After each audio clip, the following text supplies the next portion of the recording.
هنا صوت المنتدى. صوت المنتدى بث إذاعي يأتيكم يومي الأربعاء والسبت من كل أسبوع، وفي الأوقات من 8 إلى 9 مساء أيام الأربعاء، ومن 9 إلى 10 مساء أيام السبت بتوقيت إريتريا. صوت المنتدى على الموجة القصيرة 15245 كيلو هرتز أو 19 متر باند. صوت المنتدى على مدى 24 ساعة في القمر الصناعي النايلسات ب8 درجات غربا، وعلى تردد 11678 للاستقطاب الرأسي. صوت المنتدى إعلام مستقل وحوار وطني بناء. صوت المنتدى.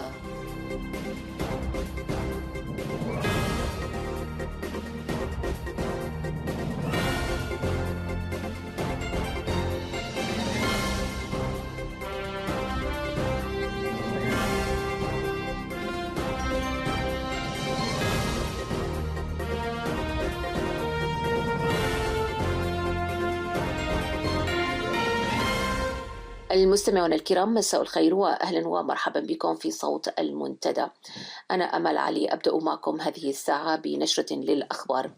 سأقدم لكم بعدها قراءة حول رؤية المنتدى.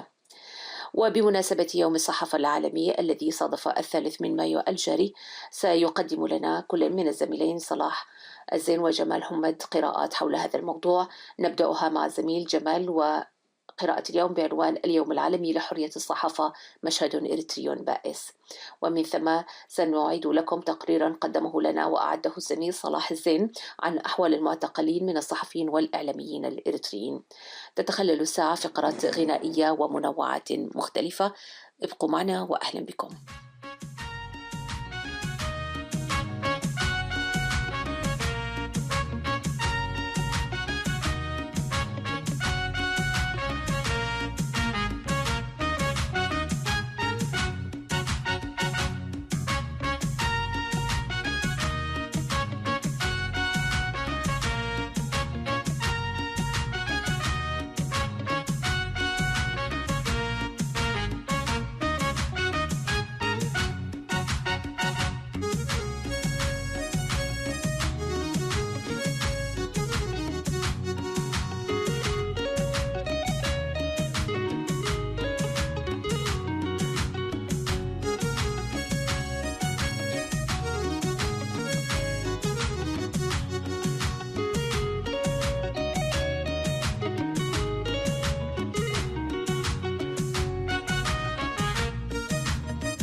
صوت المنتدى.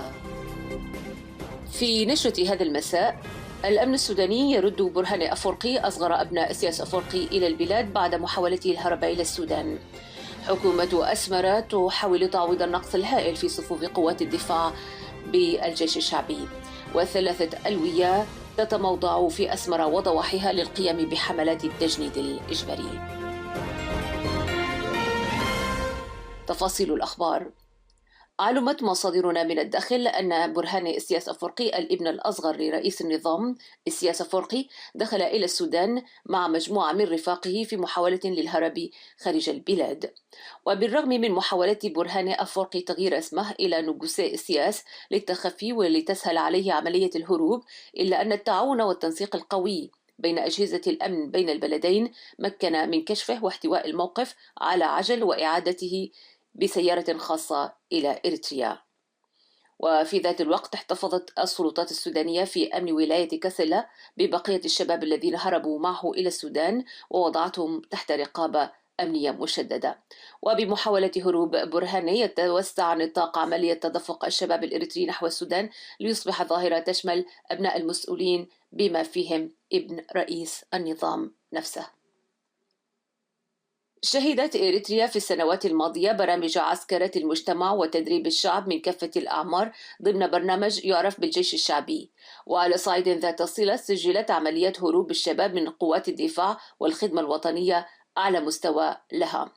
على خلفية ذلك عقدت هيئة أركان وزارة الدفاع الإريترية اجتماعا في 4 مايو الجاري صدقت فيه ضمن ظروف قاهرة على قرار دمج منتسبي الجيش الشعبي من الدورة الأولى والثانية والذين هم من أفراد تبلغ أعمارهم ما بين 65 إلى صفوف قوات الدفاع الإريترية، ذلك بهدف تعويض النقص الكبير والمستمر في صفوف أفراد قوات الدفاع الإريترية. هذا وقدم العميد تخلاي منغستو المسؤول السابق عن الجيش الشعبي تقريرا في هذا الاجتماع عن المهام التي تم تنفيذها في مجالات التدريب والأعمال التنموية.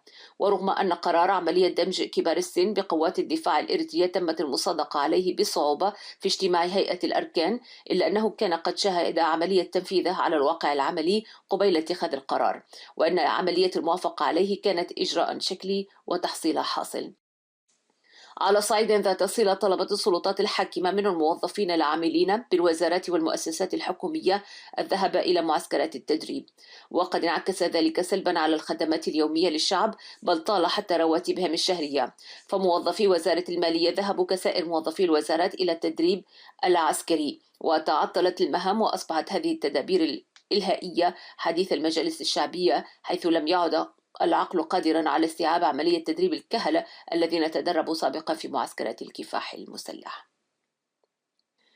وضعت حكومة إسياس 3 ألوية من القوات الخاصة بأسمرة وضواحيها في مناطق مايسروان، بيت قرقيش وبربولان للقيام بتنسيق مهام حملات التجنيد الإجباري. فقد تم سحب 10 سيارات تويوتا من الورشة المركزية للحكومة بهدف استخدامها في العملية.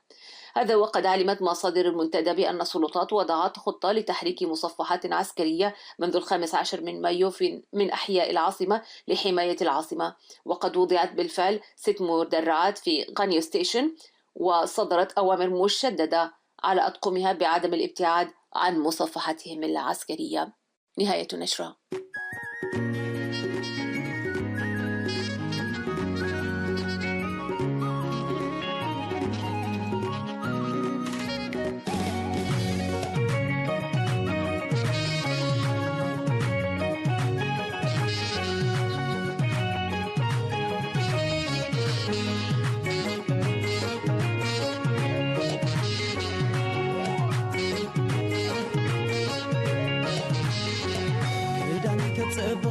على خبقة يترحق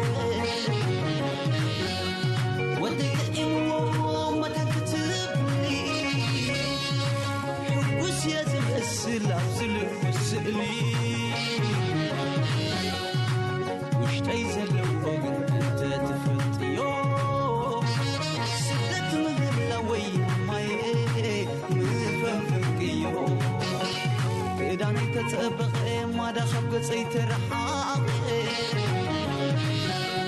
وديك إمو ما تكتب لي حبوس يا زلسل أبزل وسألي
صوت المنتدى.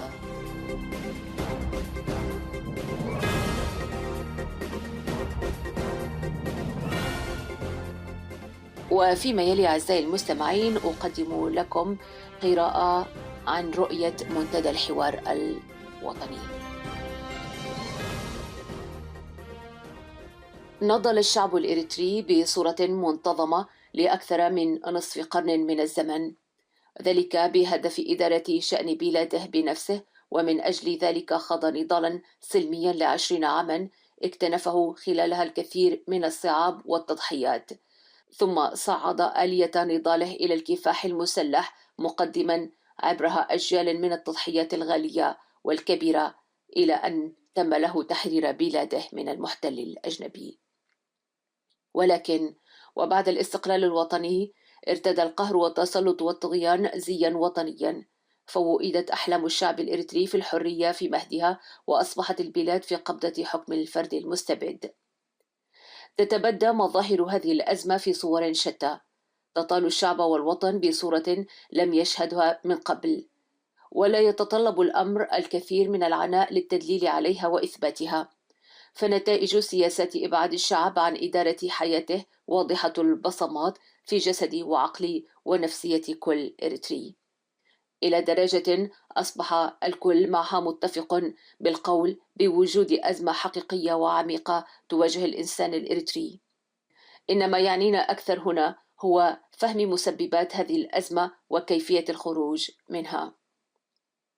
التجارب المعاشة للشعب الإريتري أكدت بشكل قاطع أن أزمة شرعية السلطة هي السبب الرئيسي لمجمل المشكلات التي تواجه شعبنا في تحديات بناء الدولة والأمة وتحقيق التنمية.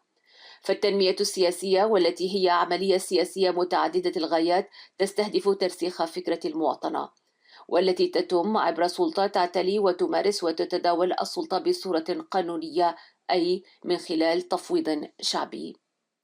افتقدت بلادنا هذه الآلية التي تعد من أساسيات الحكم الرشيد، فأصبح حال الشعب الإريتري التدهور المريع في المجالات كافة.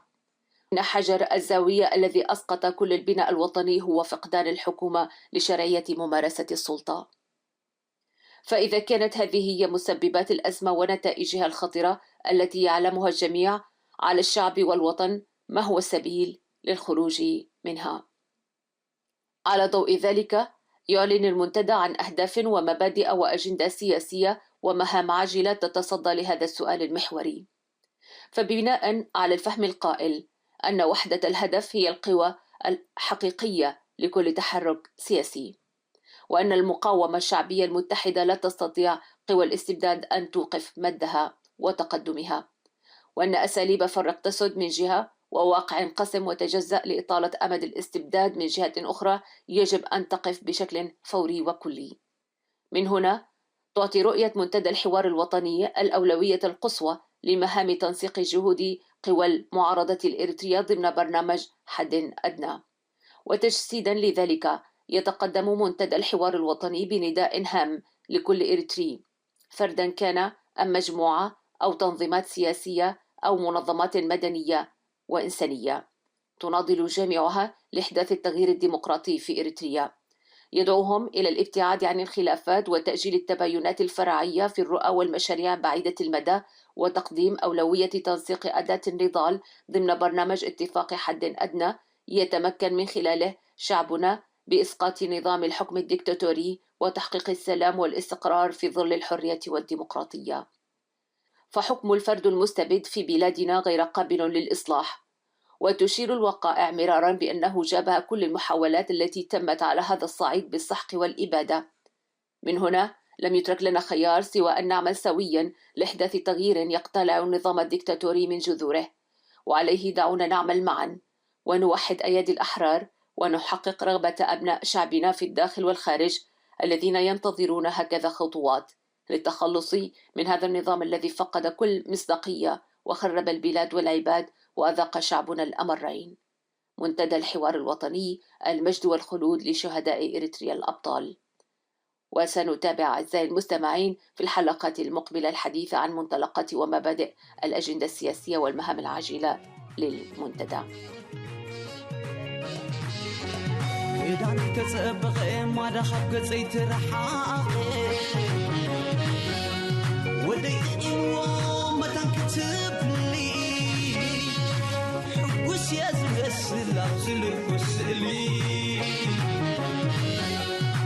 وشتي زلوقن أنت تفتيو سدت مهلوي ماي نفهم فرقيو كداني تسبق ما دخل قصي ترحاق وديت إنو ما تكتب لي حبوش يا زبس لابزل وسلي عبعد اليوم وشتي زي مسألو عبوزلو حكيم ماي يمسل والو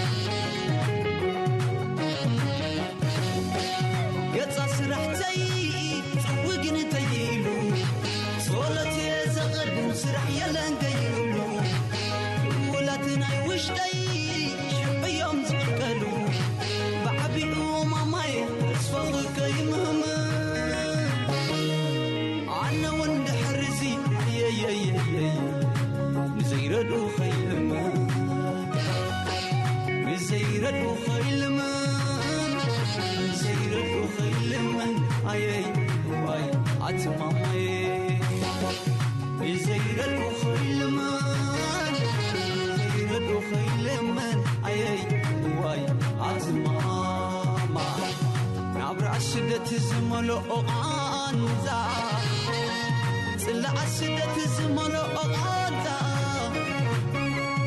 زي نحسي مرقم وخش بزعا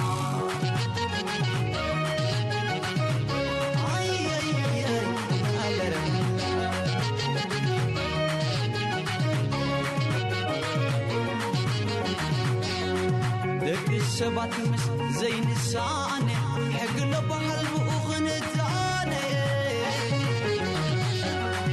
اجيك سماوي تغيرو قتائي يبلنا ودبات انت نديرو بزغ ايامي زبل بغين دولوم يبليت نسبرت ومخانو عادو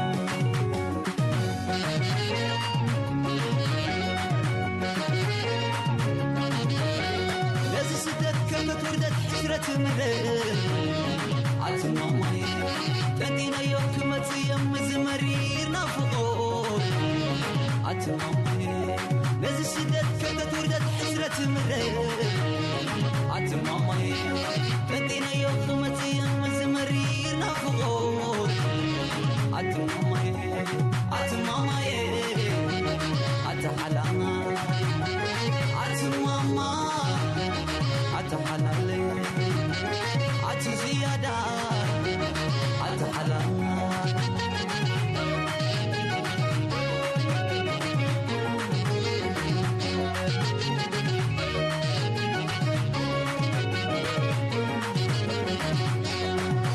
السبات مس زي نساني حقل بحلب وغنداني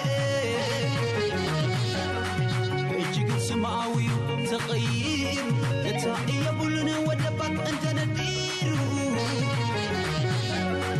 بس ايامي زبل بغين لولوم يفليت السكرات وخلعات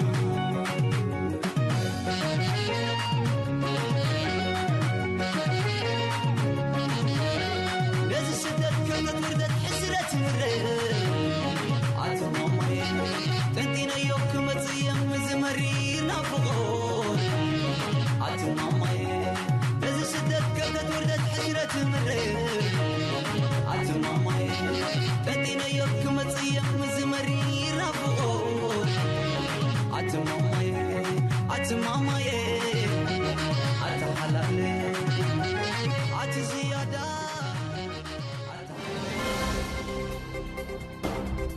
صوت المنتدى.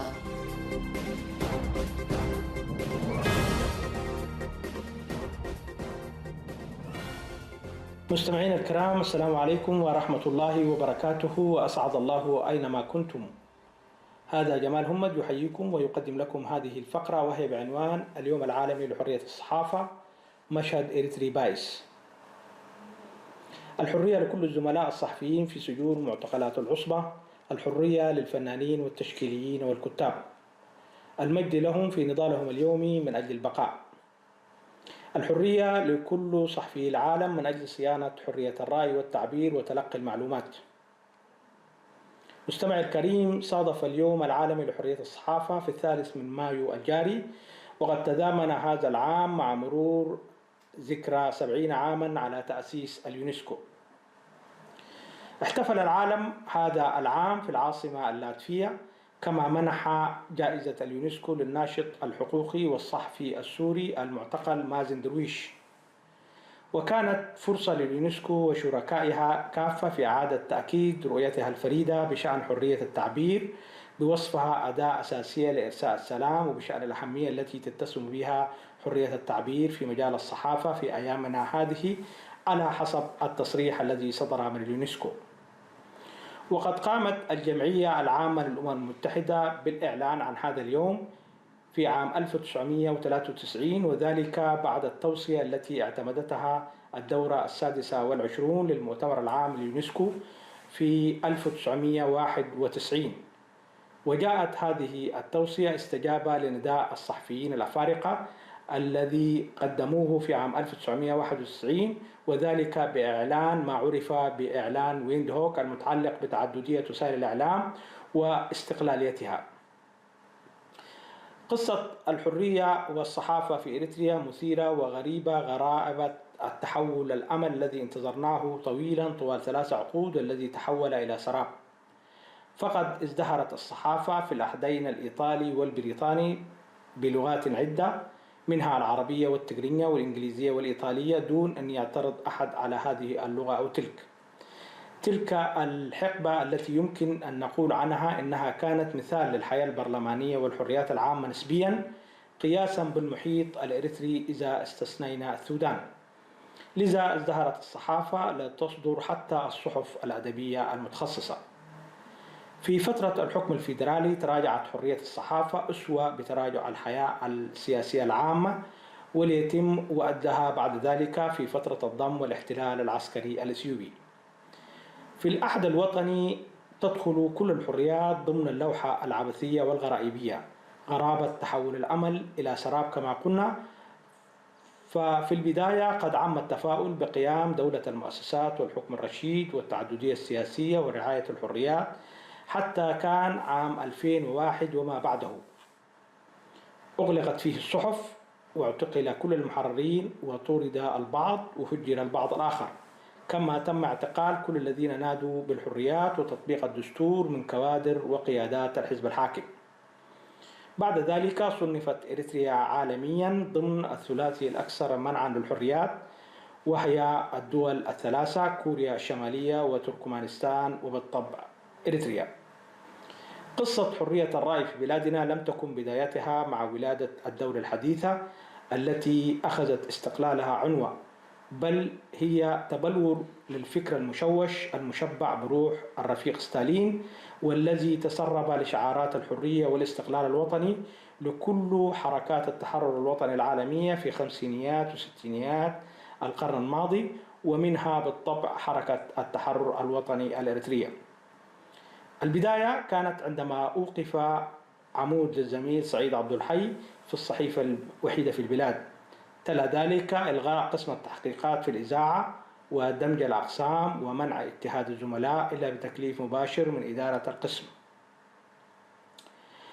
مهندس هذه السياسة والذي أبدع في التنفيذ هو المناضل والكاتب لاحقا محمد طاهر بادوري، المدير العام لوزارة الإعلام حينها، والذي لم ينسى أن يغلق المكتبة العربية الزاخرة، والتي كانت تحتل قاعة كبرى في الطابق الأرضي من مبنى الإذاعة القديم.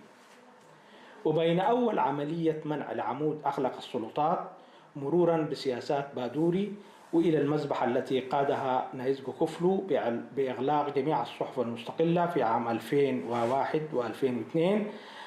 تتعدد الحكايات من اعتقال روت سيمون مراسلة وكالة الأنباء الفرنسية آنذاك إلى سخرية سياس أفورقي من مفهوم حرية الرأي والتعبير ومنع دخول الصحف العربية والعالمية بجانب المطبوعات ومراقبة الشبكة العنكبوتية وصولا للمراقبة الشاملة لكل وسائل الاتصال.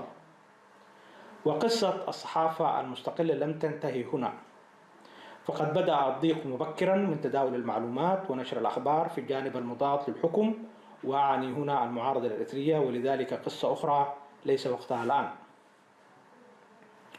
في إريتريا سياسة أفورقي لا تحتل البلاد المرتبة الأولى في غياب الحريات فقط، بل تحتل موقعا متقدما من حيث عدد الصحفيين المعتقلين عالميا، وتأتي هذه الفئة التي تنشد التنوير في المرتبة الوسطى بين فئتي كوادر وقيادات الحزب الحاكم والمعلمين، خاصة معلمي المعاهد الدينية الإسلامية من حيث العدد والاستهداف.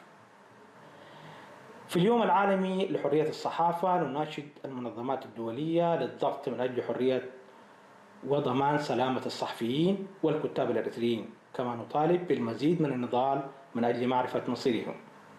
في هذا اليوم نناشد كل الصحفيين الإريتريين للقيام بالخطوة الضرورية من أجل تأسيس كيانهم الخاص بعيدا عن التنظيمات السياسية الإريترية المعارضة، من أجل حماية وصون حرية الصحافة الآن وفي المستقبل الإريتري.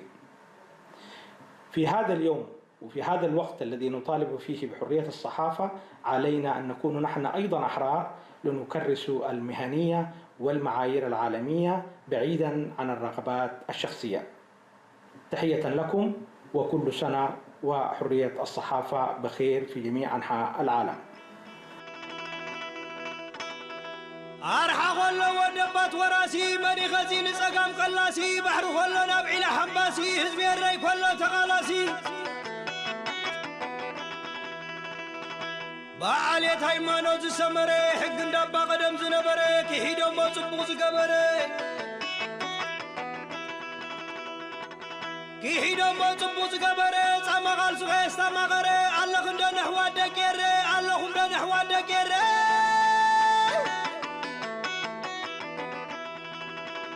شبد بداتي ومد الحق توري بترحكم نسيز بي مسعتري شبد بد شبد بد شبد بد شبد بد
صوت المنتدى.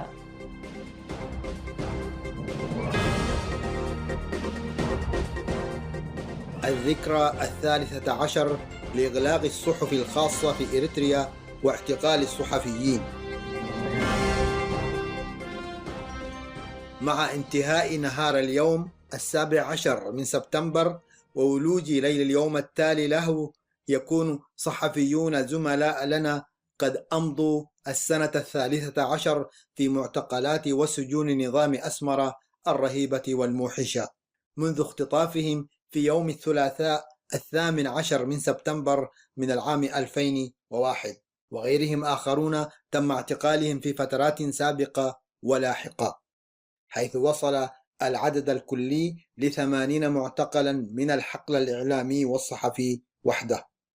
بعضهم اعتقل بالجملة وأمضى سنوات غالية من عمره في حفر التعذيب في معتقل عد أبيتو، مثل ما صادف طاقم راديو بانا التابع لوزارة التعليم، والذي اعتقل بالكامل لسنوات 5 منذ فبراير 2009 قبل أن يطلق سراح القليل منهم، لتتواصل مأساة البقية حتى الآن. بعض المطلق سراحهم أصيب بمرض نفسي وعصبي منعهم من مزاولة حياتهم الطبيعية، وأدى في بعض الأحيان لفقدانهم حياتهم، مثل ما حدث للصحفي دانييل كوبروم المذيع السابق في الفضائية الإريترية، الذي خرج من المعتقل مختل العقل ثم فارق الحياة بسبب آثار التعذيب الذي تعرض له أثناء فترة اعتقاله. عدد من الصحفيين المعتقلين ترددت أنباء عن وفاتهم في مختلف الظروف ذات الصلة بالمعتقل، لكن لم يتسنى التأكد حتى هذه اللحظة من صدقيتها، إذ لم يصدر أي تبليغ رسمي من الحكومة بخصوص أوضاعهم. لكن الأكيد أن المجموعة التي تضم كل من الصحفيين زمن فس هيلي وقبر هوات قلتا ويوسف محمد علي، وهم من جريدة سكناي الخاصة، وأمانييل أسرات رئيس تحرير صحيفة زمن، ومدهاني هيلي وزميله تمسجن قبر يسوس صحيفة قصة دمنا، ورئيس تحرير صحيفة مقالح داويد هبت ميكائيل وزميله ماتيوس هبت آب، وسلام ينقس بيانيه ورئيس تحرير صحيفة أدماس سعيد عبد القادر، والزميلين داويد إسحاق وفي السهية يوهنس جشوا من صحيفة سيتيت، والصحفي والمصور المستقل سيوم سهية المدير الأسبق للفضائية الإريترية الرسمية. كانت هذه المجموعة محتجزة في زنازين خاصة في قسم الشرطة رقم 1 حتى منتصف نوفمبر من العام 2001، ثم صدرت أوامر بمنع إدخال الأغراض التي كانت تأتي من ذويهم، ثم نقلوا لأماكن غير معروفة بدعوى شروعهم في تنفيذ إضراب جماعي عن الطعام. منذ ذلك التاريخ لم يشاهد أي من الأسماء المذكورة أعلاه باستثناء الصحفي داويد إسحاق الذي أطلق سراحه لمدة يومين ثم أعيد اعتقاله، وهو يقبع الآن في معتقل ونجل مرمراء مع مجموعة أخرى من الصحفيين، بينهم الصحفي بإذاعة صوت الجماهير صالح إدريس سعد المعروف بالجزائري، وحامد محمد سعيد الصحفي الرياضي بالفضائية الإريترية، وجمع كميل الصحفي بالقسم الرياضي بصحيفة إريتريا الحديثة، والمصور آدم شلشل من مجلة الشرطة والناس بوليسين هزبن، والإعلاميين من مختلف التخصصات في وزارة الإعلام دانييل كوبروم، سنايت تسفاي، دانييل موسي، تورا كوبابا، تمسجن أباي، هيثم مبرهتو، يماني هيلي، يوهنس حسابو، إسحاق أبراهام، قرماي أبراهام، مولو برهان هبتي، ملس نقوسي، والصحفية سعدية أحمد نصر الله التي أمضت سنوات من عمرها رهن الاعتقال قبل أن يطلق سراحها دون تقديمها لأي محاكمة، ومثلها كثيرون ممن أمضوا فترات متفاوتة في الاعتقال. تعددت الأمثلة وكثرت بحيث يتعذر ذكر كل الأسماء في هذا الحيز. وفق إفادات شهود عيان ممن عملوا ضمن أطقم حراسة تلك المعتقلات، نقلت الأنباء عنهم تأكيد وفاة عدد من المعتقلين في معتقل أمباتكلا ومعتقل عيراعيرو سيء السمعة، بينهم الصحفيون يوسف محمد علي وفي السهية وهنش جشوا وسعيد عبد القادر ومدهاني هيلي. ولسنا هنا بصدد التأكيد أو النفي، فقط أردنا التذكير بأن مجرد تغييب شخص أيا كان ومنع ذويه من معرفة أوضاعه هو فعل كافي ليعد جريمة في حق الإنسانية. أما إذا مات الشخص المعتقل وسط تلك الظروف فهذه جريمة إضافية يسأل عنها النظام الحاكم بشكل مباشر إن عاجلا أم آجلا. أما الأكيد والمحقق والثابت هو وفاة الصحفي باولوس كيداني في ظروف غامضة، قيل لذويه وقتها إنه توفي متأثرا بداء الكلى أثناء محاولته العبور للسودان. أيضا هذه الحادثة المفجعة محل البحث والتحقيق للتأكد من الملابسات التي صاحبت وفاة الصحفي الذي كان معتقلا قبيل ما قيل عن محاولته الهروب. الانتهاكات في حق الصحفيين الإريتريين لم تنحصر فقط في تعرضهم للسجن والاعتقال والتغييب والتصفية فقط، بل طالت حتى أولئك الذين هم خارج أسوار السجن، حيث انعكست عليهم السياسات المقيدة للحريات المهنية وجعلتهم يعانون من حالة نزاع نفسي بين ما يعتقدون وما يجبرون على ممارسته من إعلام دعائي، هذا إلى جانب عملهم ضمن واقع السخرة وغياب شروط العمل السليمة وبيئة العمل الصحيحة. كل ذلك جعل الصحافة في إريتريا نموذجا للصحافة الرديئة، وجعل الصحفيون محض أدوات ليس أمامها إلا أن تنفذ ما يطلب منها أو تتحول إلى شخوص مفقودة، وهذا ما يبرر اعتبارنا لهم كفئة تعاني من القهر المنظم. من المؤسف حقا أن تكون حقب الاحتلال الأجنبي المتعاقب على إريتريا هي فترة ازدهار الصحافة، وأن يصبح حكم الإريتريين لأنفسهم فترة ضمور في الحركة الصحفية وتقلص الحريات العامة والخاصة، وتدخل للرقابة أنتج صحافة كسيحة. هذا بالطبع إلى جانب فئة أخرى من الصحفيين الإريتريين يعانون الأمرين في المحجر بعد أن تمكنوا بشق الأنفس من الخروج من قبضة النظام لتتلقفهم متاعب من أنواع أخرى، هي أيضا بسبب تضييق المنافذ وملاحقة نظام أسمر لهم. بعضهم قابع في دول الجوار القريب ويحمل قلبه على يديه، حيث لا ضمان يحميه ولا سقف أخلاقي يؤمن له عيشا كريما وإقامة آمنة. ومن الممكن جدا أن يخطف ويعاد إلى إريتريا لينضم إلى فئة المغيبين. أما الموجودون في قارات أبعد فهم ليسوا بأحسن حال رغم توفر حد من الأمان، إلا أن مضايقات أذرع النظام تلاحقهم، والأمر الأكثر إيلاما هو الواقع الذي أجبرهم على ترك وطنهم والتحول إلى أوطان أخرى لن تفلح في أن تكون بديلة، لأنهم يحملون هموم وطنهم الأصلي وآمال مواطنيهم. بين سجون ومعتقلات إريتريا توزع الصحفيون المعتقلون، وبينهم توزعت الحسرة على الوطن الذي ناضل الجميع من أجل أن يتبوأ مكانه بين الأمم.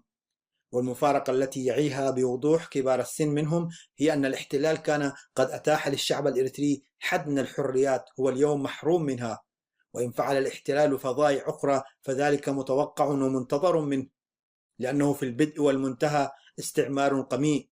لكن أن تعيش إريتريا اليوم وضعا غريبا وشاذا هو أمر غير مقبول ويستوجب النضال ضده، فالحزب فيها واحد، أعضاؤه فقط هم الوطنيون حسب زعمهم، ويعتبرون غيرهم خونة ومارقين، وعليهم الانتقال لأي كوكب يتقبل هرطقاتهم عن ضرورة إيجاد أجواء تتنفس حرية وديمقراطية وعدل. كل ذلك وبلد الجبهة الشعبية للديمقراطية والعدالة يتربع على أنفاسها حاكم غير منتخب، فلا برلمان يضع التشريعات والسياسات ولا جهاز تنفيذي يدير شؤون البلاد. بين كل تلك الفوضى يرزح الإعلام المحتكر والموجه تحت طائلة أنه يعمل لخدمة الرجل الواحد، ومن رفض من الصحفيين والإعلاميين أن يردد ما يملى عليه يزج به في غياهب سجون لا يعرف أحد أماكنها ولا حال من فيها ومصائرهم. وبالطبع يصبح الحديث عن حق المواطن في إيجاد المعلومة الصحيحة أو الخبر اليقين أو الإرشاد المستحق نوعا من أنواع الخيال، وبذا يكون قد أسقط جزء أساسي من حق المواطن في تلقي المعرفة وامتلاك المعلومة، وتكون وزارة الإعلام الإريترية قد ميعت سبب وجودها كوزارة خدمية في المقام الأول قبل كل الوظائف الأخرى للإعلام.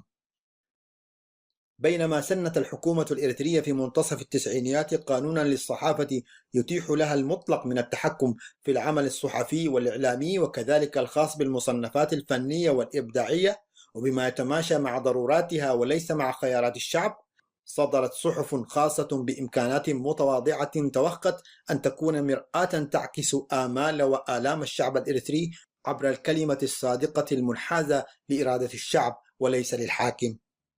تلك المحاولة المنحازة للجمهور قوبلت بوحشية لا مثيل لها من قبل النظام، إذ أوقفت الصحف عن الصدور وألقي القبض على أصحابها ومحرريها، وتم خطفهم بصورة غير قانونية وبأسلوب غير حضاري، ومورست ضدهم أبشع أشكال التنكيل من سجن وتعذيب وإجبار على الهجرة وملاحقات في الخارج، أو الخنوع والعمل وفق شروط مؤذية للفرد الصحفي ولمجتمعه. كل ذلك يجعل إذاعة صوت المنتدى تهيب بالجميع من ناشطين حقوقيين واتحادات وروابط ومنظمات معنية بشأن الصحافة والصحفيين في العالم أجمع أن تلتفت لمأساة الصحفيين الإريتريين المعتقلين والمهجرين قسرا والمجبرين على العمل عكس قناعاتهم، وأن لا تدخر جهدا في اتجاه إطلاق سراح الصحفيين الإريتريين بمختلف فئاتهم وتصنيفاتهم. كما تهيب بالصحفيين الإريتريين أن يجعلوا من ذكرى مرور 4700 يوم على اعتقال زملائهم مناسبة للم الشمل ولطرح رؤى جادة حول إصحاح واقع الصحافة الإريترية في الداخل والمهجر، وأن يعملوا جاهدين وبتفان يرسخوا الدور التنويري للصحافة والصحفيين، وأن يخرجوا من الدائرة التي يسعى النظام لإدخالهم فيها بزرع أسباب الشتات واليأس. الحرية للصحفيين الإريتريين المعتقلين ولكل سجناء الرأي والمعتقدات.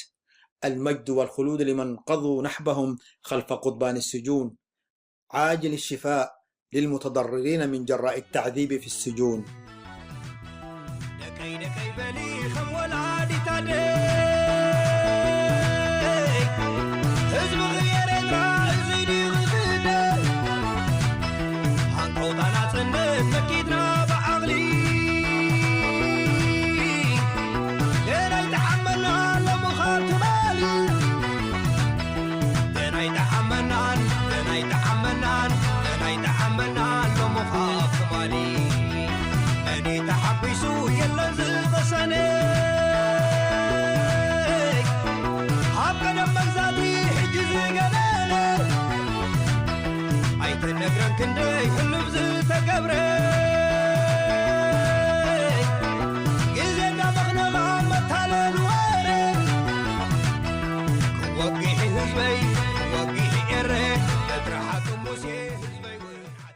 وفيما يلي أعزائي المستمعين نقف مع الشعر ومع شاعرنا الكبير الأستاذ محمود الشيخ محمد مدني في قصيدته والتي هي بعنوان تحت الحياة فويق الممات، فلنستمع معا.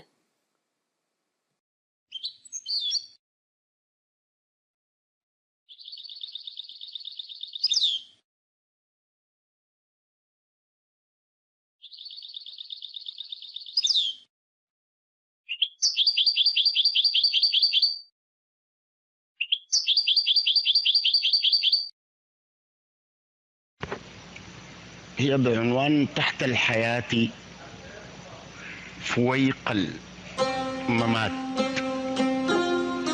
قداس خاص للملاك إسرافيل. خيزران نابت في القلب، خيزران نابت في القلب، برعمت القصيدة عشقها، فض البكارة مرة مرت فضيلتها على فسق، فسقت سلالتي كيفا على كيفي،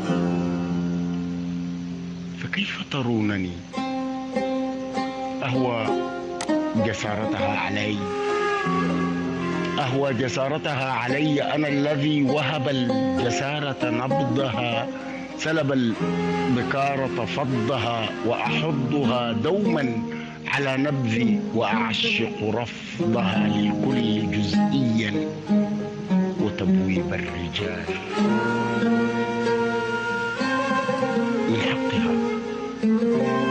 من حقها أن تنظم العشاق مسبحة، تروض غابة حتى يعود هزبرها قطا أليف، هل ذا يخيف؟ ماذا؟ أتنوون انتزاع القلب من نسق الوجيف؟ سلالتنا ضلالتنا ومنبعنا مصب للنزيف.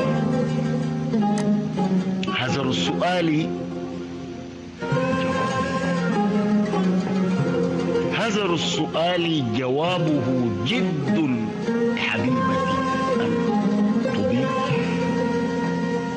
حسن وكيف؟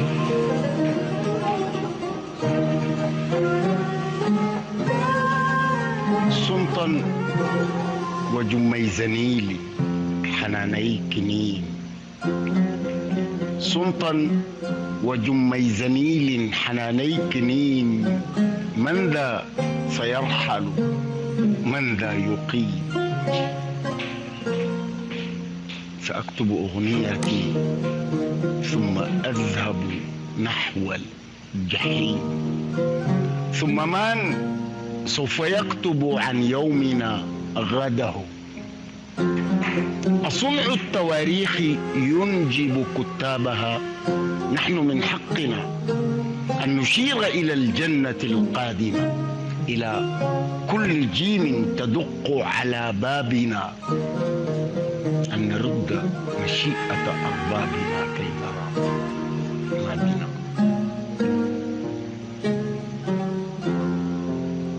هذه الجبال لكام تحتاج سارية. هذه الجبال لكم تحتاج سارية الذي يأتي من السهل الفضيحة في مسوح العشق لا في غطرسات الفاتحين. سلام.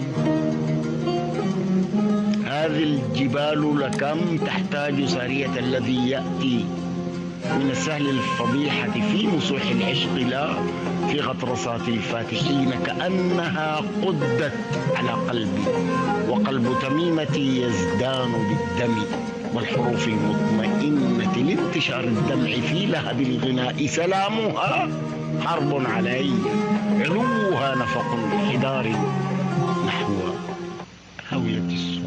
أسك ساريتي يحاصره الجنود أو تراوده النقود. فهل يعود أمنه جلمود فكرة صاعدي صف الحكاية من درار الصادقين؟ أهو اليقين؟ أهو اليقين؟ أهو انتقال النبض في قلبي إلى الجهة اليمين؟ أهو اليقين؟ أهو انتقال النبض في قلبي إلى الجهة اليمين؟ خرت عروش مادت الأرض انفلقن بحارها، فمتى يطل براسه ذاك الجنين؟ داود زمر والجواري رقصن، لكن الحواة يرون في الطين العجين. زفوا عرائسكم إلى النيل، انحنوا للشمس ولتشخص عيون صغاركم نحو الرنين. هذا زمان هان فيه الذل فارتفعت رؤوس خالقين.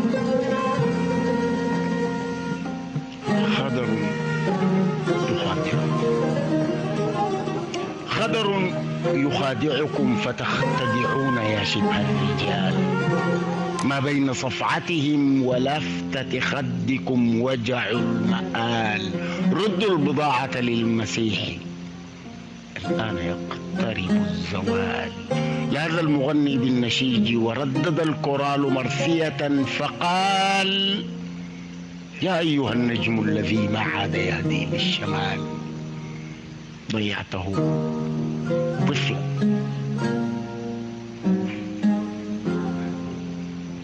ضيعته طفلا.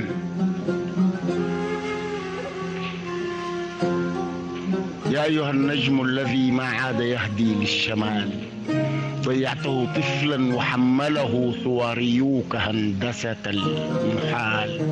أضرب جذورك في عتيق الخمر، لا وطنا ترجي، لا حبيبة تشتهيك ولا عيال. ها أنت تعتذر لذلك. أوغلت في طرف التماسك، صد عنك الغير زد بعدا. تعال. أنا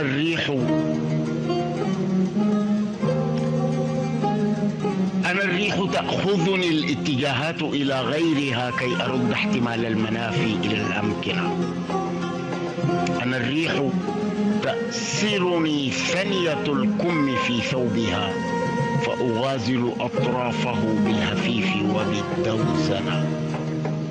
أنا الريح لا أعرف الالتجاء إلى ركن بيت تراني هناك تماما كما قد تراني هنا. إذا كنت تستغربين العلاقة بيني وبين الهواء فلوذي بجهلك كي تعرفي من أنا، فإني أشد الهواء من الخصر حينا، وحينا أبعثره كي أرى ما الذي أحزنه. لأني إذا ما استشاط بي الشوق أدفن رأسي برمل السماء، أمد المرافي إلى المتعبين بحجم الغناء، ولا أعرف الوقت إلا وهيجك فلتذهبي للجحيم. لعل اللقاء يكون بعيد اللقاء، أسيجك الآن بالانتماء. تعالي فلا غير لي غير غيرك، إني أغار من الأم والرب والأصدقاء.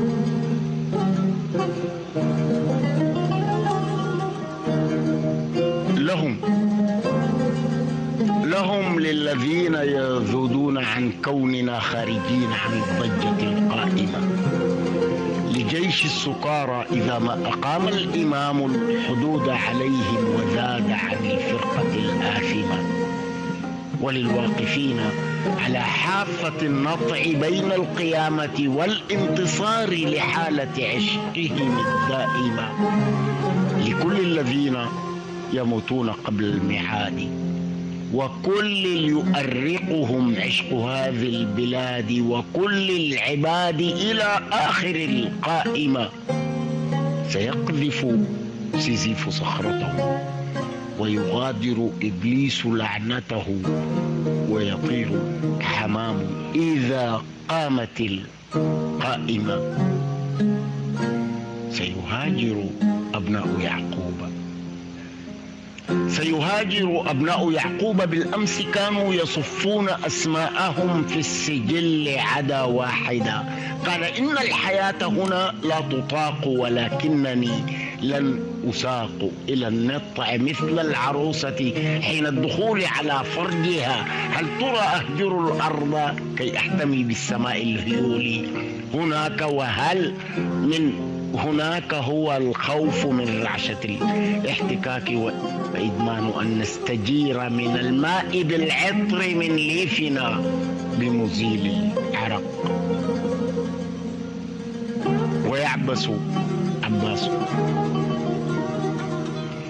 ويعبس عباس ثم يولي شطر الذي لست أدري لماذا، مجرد قول يقود إلى القارعة. لماذا تساءلت يا واردا كدرا والجواب لديك، وصفو الجواب لدى القامة الفارعة. أحب الخلائق للناس عباس، أحب الخلائق للناس عباس، رغم العبوس، لأن ليربي أبناءه بالحديد سيأتون بالحيلة البارعة. وعباس يفتح للناس أبوابه مثل شرط المرور كما يشتهي يفتح الشارع. وعباس يا أيها الناس، عباس يا أيها الناس، عباس صرتم قطيعا لهذا الرعى. شكرا.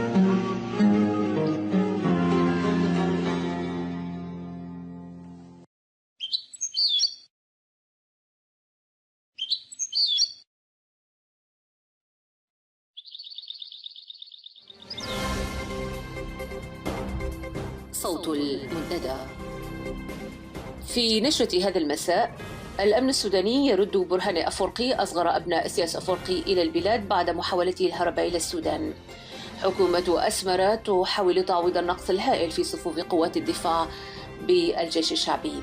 وثلاثة ألوية تتموضع في أسمرة وضواحيها للقيام بحملات التجنيد الإجباري. تفاصيل الأخبار.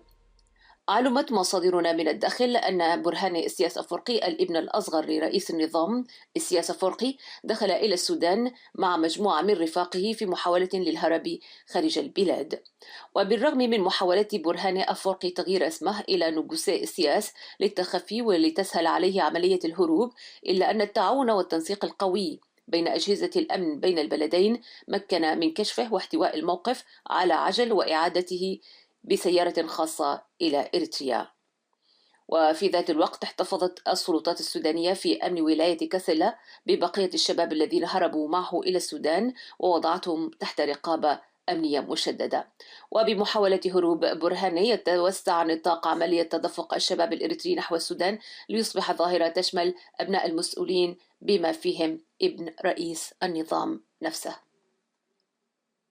شهدت إريتريا في السنوات الماضية برامج عسكرة المجتمع وتدريب الشعب من كافة الأعمار ضمن برنامج يعرف بالجيش الشعبي. وعلى صعيد ذات صلة سجلت عمليات هروب الشباب من قوات الدفاع والخدمة الوطنية أعلى مستوى لها. على خلفية ذلك عقدت هيئة أركان وزارة الدفاع الإريترية اجتماعا في 4 مايو الجاري صدقت فيه ضمن ظروف قاهرة على قرار دمج منتسبي الجيش الشعبي من الدورة الأولى والثانية، والذين هم من أفراد تبلغ أعمارهم ما بين 65 إلى صفوف قوات الدفاع الإريترية، ذلك بهدف تعويض النقص الكبير والمستمر في صفوف أفراد قوات الدفاع الإريترية. هذا وقدم العميد تخلاي منغستو المسؤول السابق عن الجيش الشعبي تقريرا في هذا الاجتماع عن المهام التي تم تنفيذها في مجالات التدريب والأعمال التنموية. ورغم أن قرار عملية دمج كبار السن بقوات الدفاع الإريترية تمت المصادقة عليه بصعوبة في اجتماع هيئة الأركان، إلا أنه كان قد شهد عملية تنفيذه على الواقع العملي قبيل اتخاذ القرار، وأن عملية الموافقة عليه كانت إجراء شكلي وتحصيل حاصل. على صعيد ذات صلة طلبت السلطات الحاكمة من الموظفين العاملين بالوزارات والمؤسسات الحكومية الذهاب إلى معسكرات التدريب، وقد انعكس ذلك سلبا على الخدمات اليومية للشعب، بل طال حتى رواتبهم الشهرية. فموظفي وزارة المالية ذهبوا كسائر موظفي الوزارات إلى التدريب العسكري، وتعطلت المهام، وأصبحت هذه التدابير الإلهائية حديث المجالس الشعبية، حيث لم يعد العقل قادرا على استيعاب عملية تدريب الكهلة الذين تدربوا سابقا في معسكرات الكفاح المسلح. وضعت حكومة إسياس 3 ألوية من القوات الخاصة بأسمرة وضواحيها في مناطق مايسروان، بيت قرقيش وبربولان للقيام بتنسيق مهام حملات التجنيد الإجباري. فقد تم سحب 10 سيارات تويوتا من الورشة المركزية للحكومة بهدف استخدامها في العملية. هذا وقد علمت مصادر المنتدى بأن السلطات وضعت خطة لتحريك مصفحات عسكرية منذ 15 من مايو من أحياء العاصمة لحماية العاصمة، وقد وضعت بالفعل 6 مدرعات في غانيو ستيشن، وصدرت أوامر مشددة على أطقمها بعدم الابتعاد عن مصفحاتهم العسكرية. صوت المنتدى.